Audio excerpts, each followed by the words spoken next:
Natália Pasternak. Natália, tudo bem? Bom dia. Obrigado por nos atender nessa manhã fria de Porto Alegre. Eu não sei onde você está, mas aqui tá 12 graus, Luciano, Natália. Kelly, é um prazer. Onde você está no mundo? Natália? Sim, oi, estou aqui. Não, eu digo em qual cidade do mundo você está. Desculpe, eu estou em São Paulo.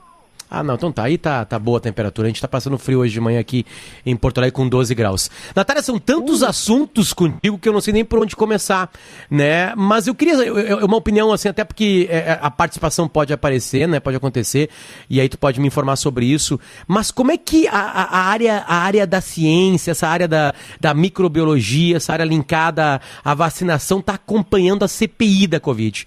Como é que são os olhos científicos olhando para esse movimento da CPI?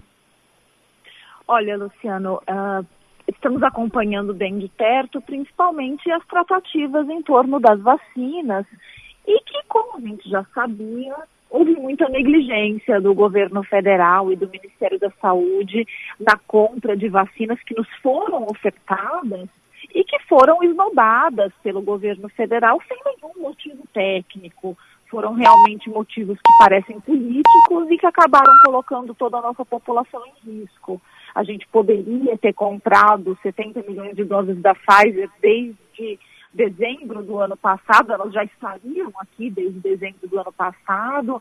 A gente ficou sabendo hoje por reportagens que houve tentativas de negociações desde julho do ano passado, e é uma pena realmente que o governo tenha deixado passar essas oportunidades e não tenha feito esses acordos que seriam tão importantes agora para a gente conseguir resolver essa escassez de vacinas.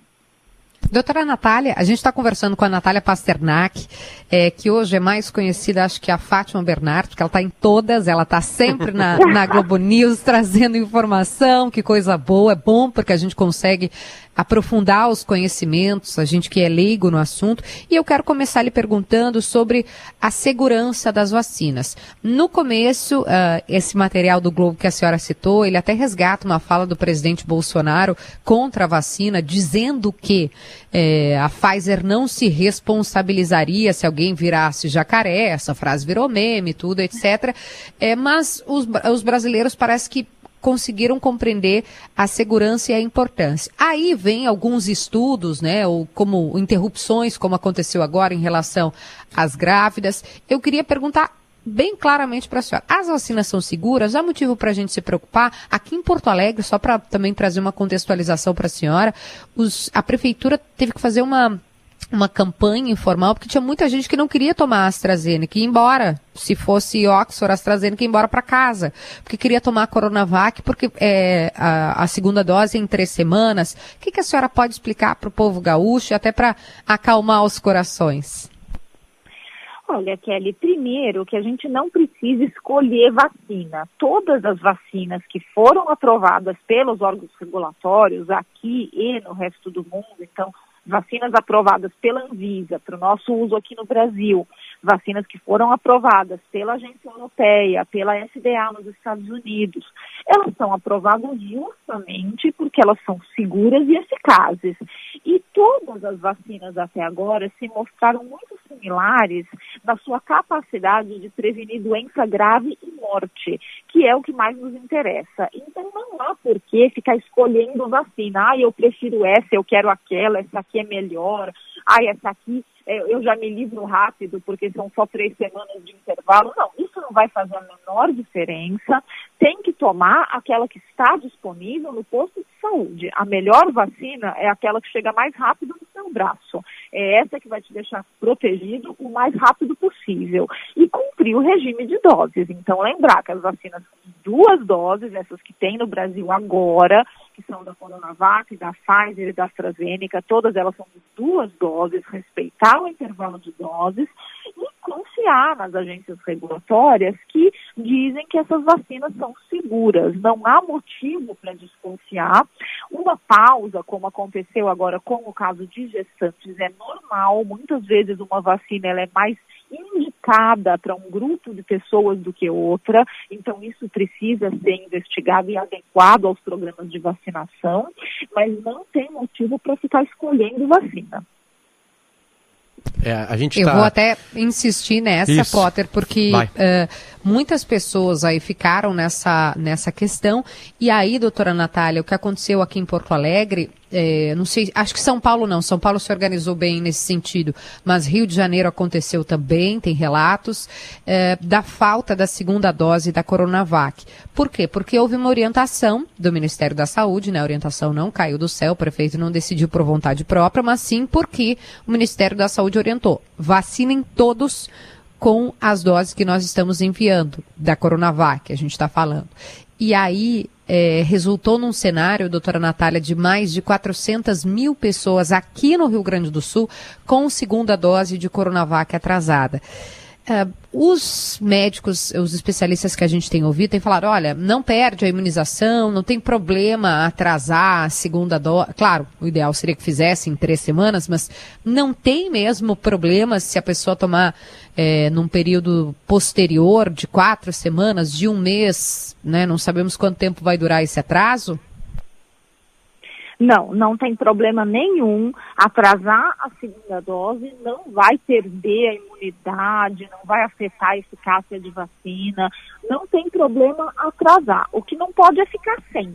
Então, infelizmente, essa diretriz do Ministério da Saúde, quando realmente passou para estados e municípios, apliquem tudo porque eu garanto, é uma ingenuidade, ninguém garante. O mundo está sofrendo por um problema de gargalo na produção de vacinas, existem questões diplomáticas que atrasam, existem questões de emergência como da Índia que também podem atrasar, então ninguém garante produção de vacinas e entrega na data certa. O correto é realmente reservar a segunda dose para ter certeza que as pessoas vão estar plenamente imunizadas. Como isso não foi feito, então agora realmente a gente tem uma grande parte da população atrasada, mas para as pessoas que estão com a segunda dose atrasada, podem ficar tranquilas que não vai acontecer nada, é só um atraso mesmo. É só que até você receber a sua segunda dose, lembre que ainda não acabou, você ainda tem que ir lá para completar o seu regime vacinal.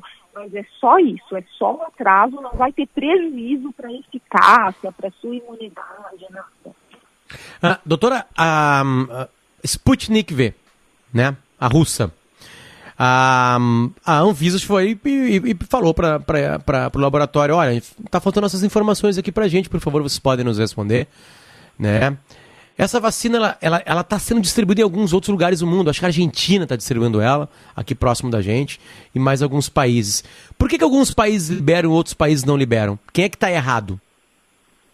Olha, muitos países que estão usando a Sputnik V, eles não têm agências regulatórias, ou eles têm agências regulatórias que não têm uma grande tradição de fazer esse tipo de análise. Lembrando que a Anvisa do Brasil, ela é membro gestor de um consórcio internacional de agências regulatórias. Então, a Anvisa realmente tem muita tradição e expertise nisso. Não dá para comparar a expertise da Anvisa com vários outros países que muitos nem têm agências regulatórias. Então, a gente não pode ficar falando: mas tem país que está usando. Tem país que está usando porque nós estamos numa emergência sanitária, os países estão desesperados e muitas vezes eles abaixam a régua porque Sputnik V é tudo que eles têm. A Anvisa está sendo super cuidadosa na análise, não vai aprovar vacinas que não submetam toda a documentação necessária, e isso garante a nossa segurança. Isso garante para o povo brasileiro que nós temos uma agência atuante e que se preocupa com a saúde da população. Isso é bom. Isso nos dá segurança justamente de que todas as vacinas aprovadas em território nacional são seguras porque passaram por esse escrutínio da Anvisa, que é o que a gente estava comentando antes, que as pessoas ficam com dúvida: mas será que é, será que não é?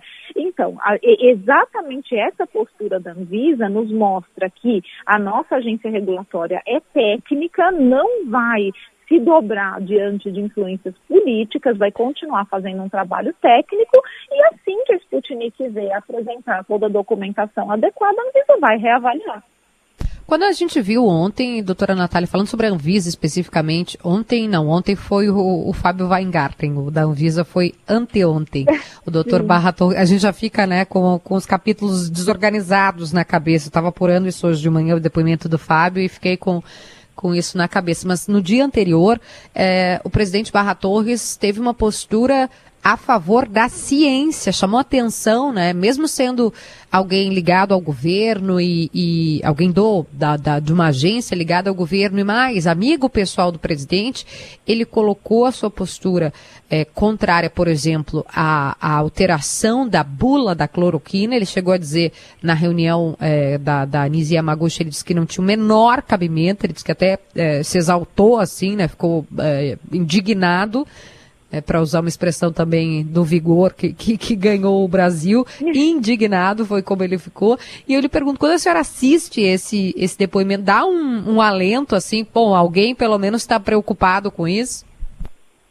Com certeza. Acho que ouvir o presidente da Anvisa abraçando a ciência, apesar das ideologias pessoais, políticas dele que não nos interessam, não vem ao caso, é realmente mais um fator que pesa para a gente confiar na agência regulatória e saber que eles estão fazendo um trabalho técnico.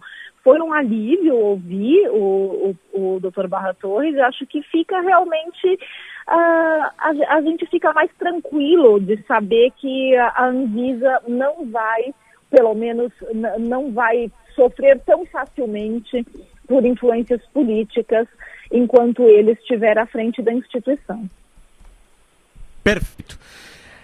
Posso perguntar ainda dá tempo? Tem acho que é obrigatório, né? A vacinação de grávidas, das grávidas, né? Exatamente, que gerou... né? Até a doutora Natália, a gente, como leigo também, né? Sempre repito isso, porque pode ser uma pergunta idiota, e muitas vezes grávida não participa de estudo, né, de vacina. Por que houve orientação para a vacinação das grávidas no Brasil? Alguns dos nossos ouvintes até mandaram mensagem falando, nossa, mas na Europa não tem vacinação de grávida, o Brasil está fazendo um absurdo.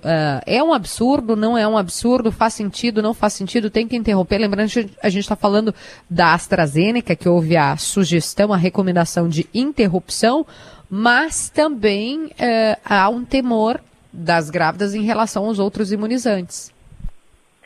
Olha, é normal vacinar gestantes, a gente vacina gestantes para gripe todo ano, por exemplo, mas existem algumas vacinas que a gente não dá em gestantes, e daí a gente tem que procurar outras alternativas. No caso do Brasil, a recomendação para vacinar gestantes veio porque, infelizmente, a Covid também acomete muito as gestantes, e principalmente gestantes que têm alguma outra comorbidade. Isso também é feito no resto do mundo, então existem recomendações de vacinar gestantes com comorbidades. Em geral, é uma escolha pessoal delas junto ao médico para saber de acordo caso a caso, de acordo com cada comorbidade que elas têm, a situação da gestação delas, se elas são grupo de risco ou não, decidir se vacinar ou não. E daí cabe escolher quais as vacinas mais adequadas. Em geral, a gente dá preferência para vacinação de gestantes, para vacinas inativadas, como a Coronavac, por exemplo, e como é também o caso da vacina da gripe. No caso do Brasil, o que aconteceu foi que não tinha como, nesse momento, dar preferência para a Coronavac ou para a Pfizer, que também tem mais estudos, tem um pouco mais de informação sobre o uso em gestantes do que a AstraZeneca, porque essas vacinas não estão disponíveis em grande quantidade no Brasil. A gente já está com atraso na Coronavac, um monte de gente esperando a segunda dose, então decidiu-se liberar o uso off-label da vacina da AstraZeneca para gestantes. Como houve o relato de um efeito adverso em uma gestante que infelizmente resultou em morte, que pode não ter absolutamente nada a ver com a vacina, a gente já viu isso acontecer nos testes clínicos, mas quando acontece isso, acende-se um sinal de alerta até que o evento seja investigado. Então a Anvisa recomendou que por enquanto se pare de vacinar as gestantes com a AstraZeneca até que tudo seja investigado, e se dê preferência para vacinas inativadas como a Coronavac. O problema é que no Brasil nós não temos no momento a Coronavac para fazer a vacinação desse grupo de gestantes. Então, por enquanto, a Anvisa pediu para suspender. Isso é normal, isso precisa ser investigado, não quer dizer que a AstraZeneca faz mal para gestantes, quer dizer que precisa ser avaliado e depois dessa avaliação a gente vai ter uma diretriz sobre qual vacina é mais indicada para gestantes, se todas as gestantes devem realmente se vacinar ou somente aquelas que são coordenadas. Lembrando que a gente está fazendo uma campanha de vacinação mundial, maciça, de uma maneira que nunca foi feita antes no mundo. Então é natural que essas dúvidas apareçam, é natural que esses efeitos adversos apareçam e é bom que eles apareçam, que eles sejam reportados. Isso nos dá mais confiança no sistema ao saber que o sistema de vigilância está funcionando, ou seja, esses efeitos estão sendo reportados para que os órgãos responsáveis possam investigar. Então a gente precisa ter paciência agora, que realmente nós estamos vivendo uma situação muito única. A gente nunca vacinou tanta gente ao mesmo tempo para uma única doença. Doutora, muito obrigado pelo seu carinho e pelo seu tempo com a gente aqui. Volte sempre ao Timeline. Obrigada a vocês, Luciano, Kelly, um bom dia.